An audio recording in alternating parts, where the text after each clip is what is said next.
मङ्सिरको चटारो केही दिनको वर्षाले धान चाहिँ भिजाएर सखा पारेको थियो। अब बिस्तारै मौसम सफा हुँदै गएको र किसानहरू काममा व्यस्त भएको छन्। ल यसरी धान थन्क्याउने चटारोमा सबै ठाउँमा किसानहरू व्यस्त मस्त।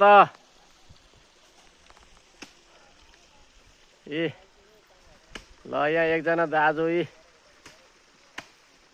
75, 80, 85 वर्षका दाजु धान बोक्दै अब 5 वर्ष पछाडि 85 वर्ष पुग्ने 65 वर्षका काका हो, 10 वर्ष थप्नुपर्छ।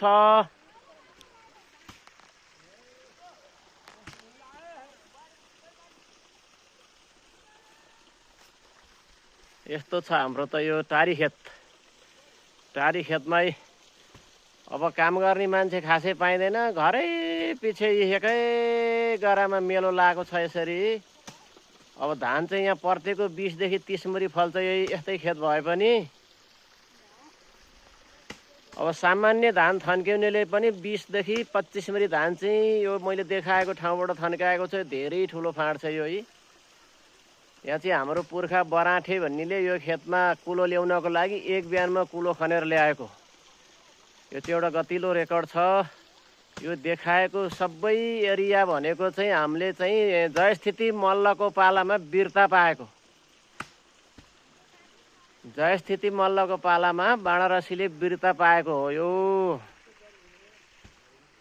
जति एरिया यहाँ देखिएको छ त्यो हाम्रो सबै एरिया चाहिँ त्यो यो पर देखिने डाँडो चाहिँ हाम्रो जिल्लाको सदरमुकाम हो।